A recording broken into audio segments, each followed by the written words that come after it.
Hei, salutare dragi prieteni, eu sunt Luigi, bine v-am regăsit la un nou video pe acest canal. Astăzi din nou avem în prezentare o zi din viața unui șofer de dubă.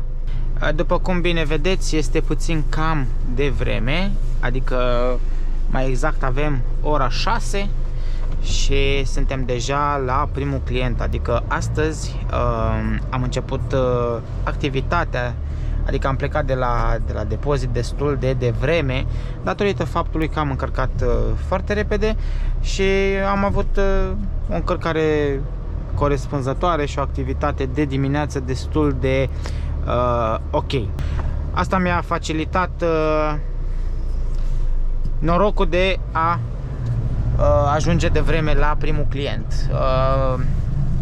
Este bine că am ajuns așa de vreme datorită faptului că avem un pic de alergat astăzi, datorită unui client, pentru că trebuie să ducem un extra pachet, de fapt extra 2 pachete, dar în fine, o să vedeți pe parcursul acestui video. Acum suntem la un hotel, ne-am deplasat la 60 de km de la depozit, adică am plecat de ceva timp de acolo.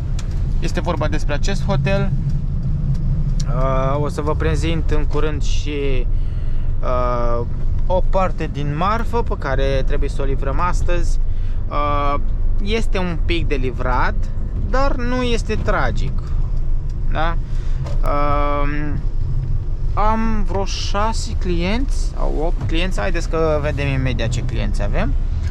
Eu va trebui să mă parchez undeva acolo la intrare și va trebui să duc marfa în bucătărie. Bineînțeles că nu o să pot să vă arăt, pentru că este un hotel, nu pot să merg cu camera să filmez înăuntru. În principiu nu este nimeni la ora asta la bucătărie, dar la recepție sunt persoane.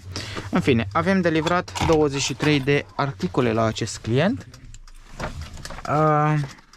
157 de kilograme. Haideți întâi să vă arăt marfa pe care trebuie să o livrăm astăzi. Cum spuneam, suntem cu duba astăzi.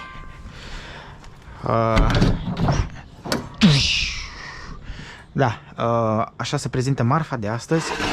Asta este marfa proaspătă. De exemplu, aici voi trebui să descarc tot paletul ăsta. Nu este foarte mult. Îl iau pe zacăraua asta.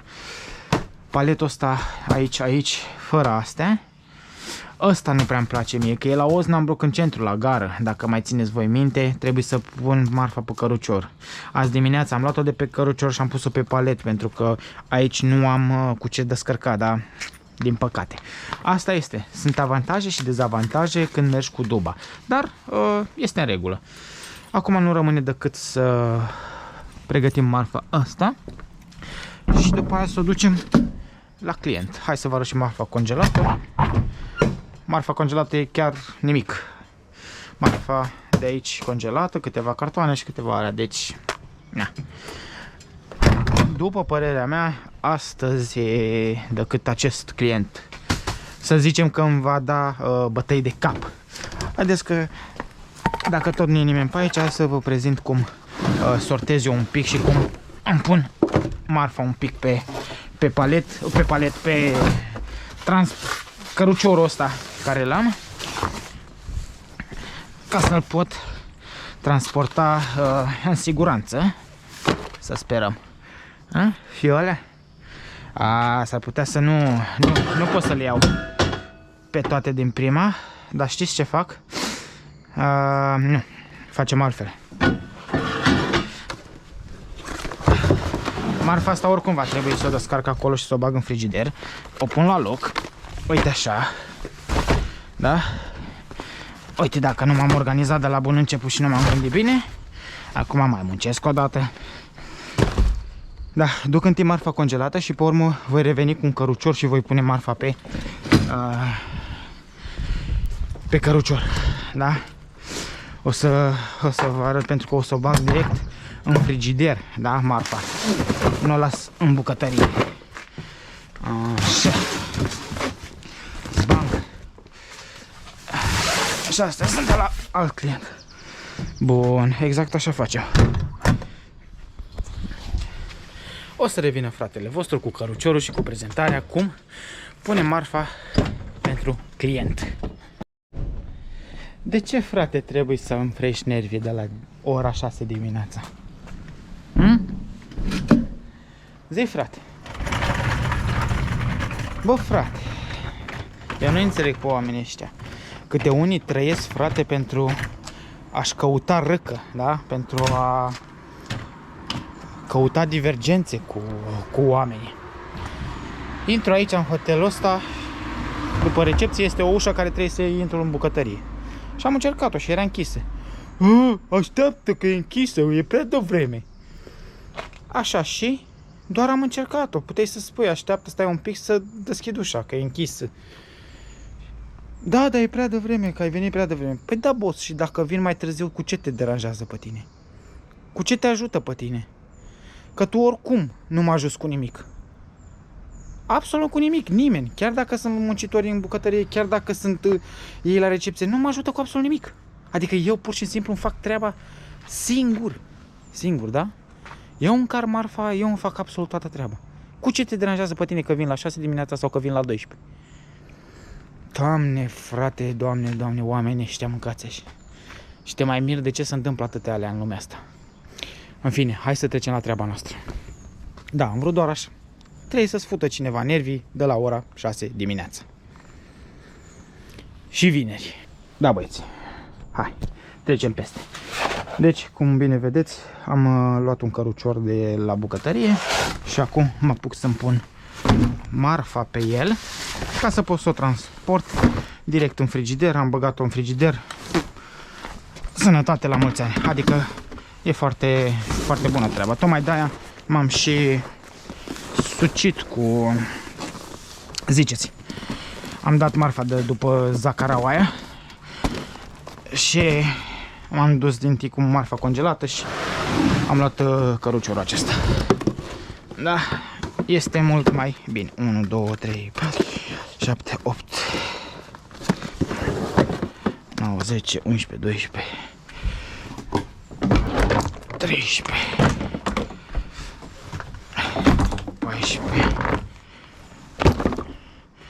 14 și cu încă 4, 18 și cu 5 care le-am dus, 23.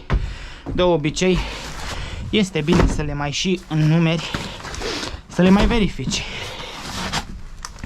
Că poate mai ai lipsă de la depozit și ăștia nu te-a anunțat și așa mai departe. Și ar fi bine să mai le verifici. Cu toate că ei trebuia să te anunțe de la bun început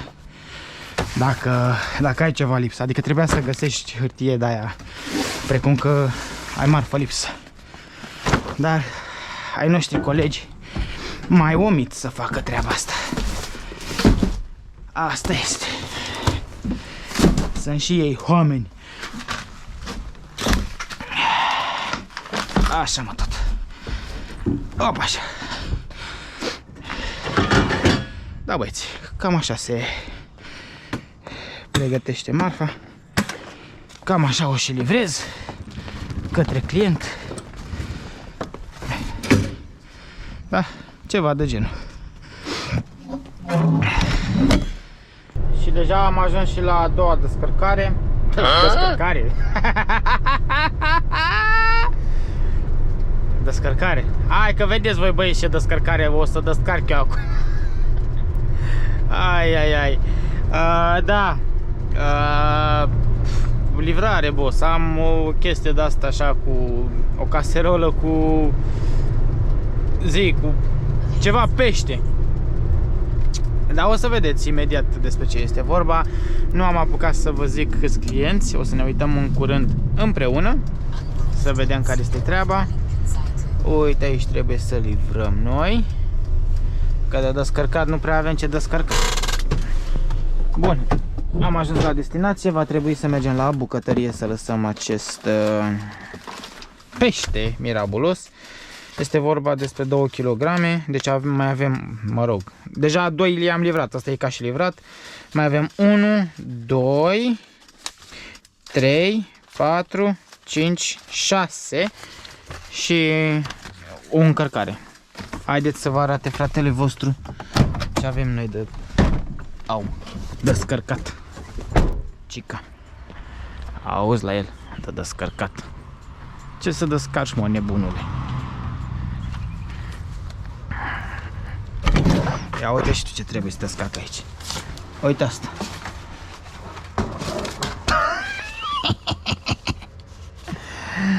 Da, băieți, mă duc să Smoky Rocklas Matias.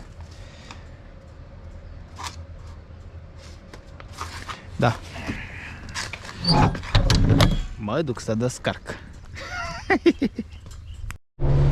Da, băieți, și cum spuneam că avem și o încărcare. Această încărcare este fabrica clientului de dinainte, da? Deci sunt aceiași, acolo este magazinul, aici este fabrica de mezeluri, da? Este fabrica aceasta.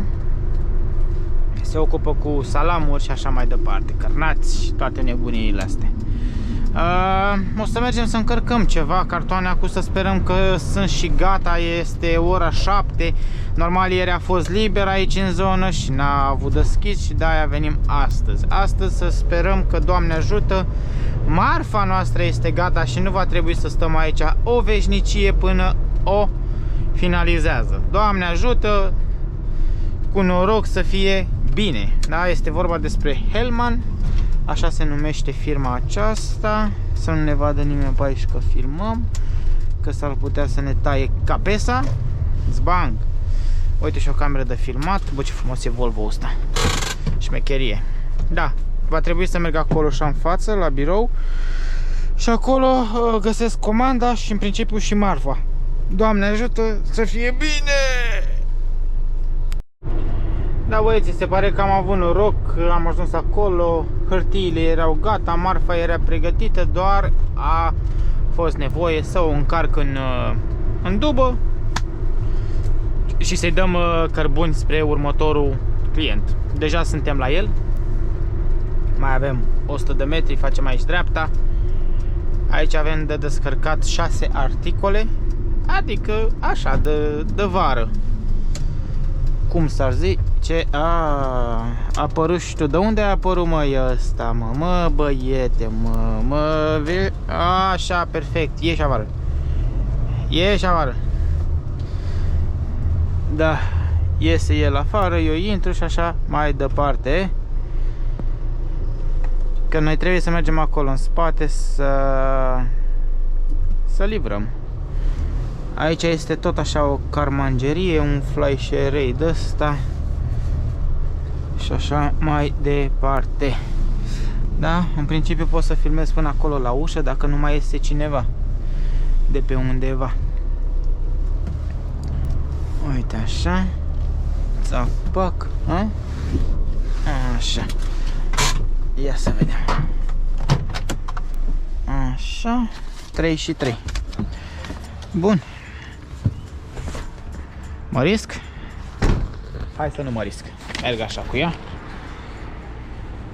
ca să nu atragă prea mult atenția. Fratele Luigi face sacrificii pentru comunitatea lui minunată. Așa că nu ezitați, băieți, să vă abonați la canalul meu. Da. Avem de pus aici astea 3 cartoane odată. Da, acum pot să-mi pun camera, că în principiu sunt acoperit. Una, 2, 3 cartonașe și mai vin încă 3 articole de pește din ăla care am livrat mai devreme. Adică acestea 3. Spanc. Țac-capac. Simplu ca bună ziua. Uite, asta marfa am luat de la clientul anterior. Cum spuneam, salame. Salame. Uite, așa. Da.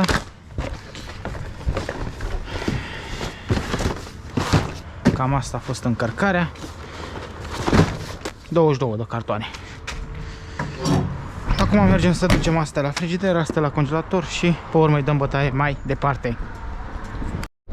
Ia vedeți, mă băieți, că am ajuns și la Osnabrück. Băi, băiete, bă, și avem ora 7 și 52 de minute. Și mai durează un picuț, dar oricum este bine ca și program, ca și timp, este destul de bine. Na, ora 8. Aici va dura un pic, că v-am arătat, trebuie să iau toată marfa aia de pe palet, să o pun pe cărucior și va trebui dusă la Beci, la clientul ăsta, la gara aici. Ați mai fost cu mine, știți despre ce este vorba. Dar cum spuneam, când iei duba, na, mai ai și dezavantaje. De exemplu, ăsta de a lua toată marfa aia, vreo nu știu câte kilograme, ia să vadă fratele vostru. Sunt câteva. Hai că e rea. Hai că hai. Vreo 225 de kilograme. Nu e chiar atât de tragic, dar asta este. Ar fi fost mai bine să descarc decât căruciorul. Mergeam la Beci, îl duceam pac, pac, pac, pac și gata. Da, asta este. Un pic de fitness, așa ca de sfârșit de săptămână nu strică niciodată. Așa că nu te mai plânge și pune mâna și muncește, băi, ăsta. Băi, putoare. Da, băieții. Ne luăm aici și ne întoarcem, uite așa. Jap, jap, uite așa. Pac. Uite așa. Și ne parcăm frumos aici pe dreapta, ca să fie bine, să nu fie rău. Lăsăm, bineînțeles, ca de obicei, banda pentru biciclete liberă, pentru a putea trece bicicliști, uite cum sunt acolo în față. Acum nu ne luăm decât să ne apucăm de treabă, de descărcat. Power! Prin pădure pe cărare eu mă plimb în pijamale. Bă, de la șoferie ți-o iei așa, o iei pe randeaua, mâncați-aș gurata, o iei paratură. Da, băieții, suntem în apropierea încă unuia dintre clienți. Mai avem 2 dintre ei, la care ăsta va trebui să descărcăm 6. M-am și belit la degete, deci tu ce bub am făcut. Ai. Avem 6 cartoane de zane, de asta, de smântână, de frișcă. Frișcă, bă, tată, bă, frișcă. Da, adică durează mai puțin de 1 minut. M-am parcat la ușă. Ia uite-o, s-a apucat ăștia de concert, bă! Bravo, tată! Durează mai puțin de 1 minut. Mă parchez frumos la ușă. O să vedeți imediat. Mă parchez la ușă, zbanc, am deschis ușa, am luat 6 cartoane de frișcă, le-am pus pe masă la tanti acolo. Sănătate la mulți ani. Adică pac, pac, miau, miau. Trebuie să intrăm pe aici, pe centrul acesta. Ia uite, mânca, ce se petrece aici, bă, tată. Bă, tată, ce se petrece aici și a. Haide, boss. E de-al nostru. Auto. Bombarderus. Cațaș gura ta, Mureș, Mig. Băi, Miguel. Al nostru. Hai. Bagă-te. Că mă opresc, uite, fix acolo, așa. Deci aici trebuie să mă opresc. Tanti ne încurcă cu filmatul. Hai că nu ne încurcă, cred că. Uite, așa ne dăm aici cu spatele frumos. Exact cum v-am și redactat anterior. Uite așa. Uite așa. Uite, fix acolo la ușa asta trebuie să livrăm. Uite aici. Zbang. Așa că nu avem decât să mergem să ducem cele 6 cartoane. Și cu asta basta. Da, băieții, și după ce am descărcat aici, mergem câteva sute de metri mai în față, mai exact 100 de metri sau ceva de genul, nu știu exact. N-am calculat, n-am măsurat, dar e vorba că am plecat de acolo. Facem aici dreapta și pe urmă pe stânga Ajungem la clientul nostru cel vestit și ultimul de pe ziua de astăzi. Ia că e deja și doamna acolo. Asta este foarte, foarte bine. Bine, cu toate că aveam cheie. Dăm și camera jos, că deja ne vede. Ne-a ochit cu ochiul. Magnific. Așa, tati. Așa că n-avem decât să ne parcăm, uite aici frumos. Uite așa. Extraordinar de bine. Da, băieții, cam asta a fost și ziua de astăzi. Sper să vă fi plăcut ceva de aici. Așa că nu ezitați să vă abonați la acest canal. Bineînțeles să apăsați și clopoțelul să fiți notificați de fiecare dată când postez câte un video nou. Vă salut și vă respect. Ciao, pa!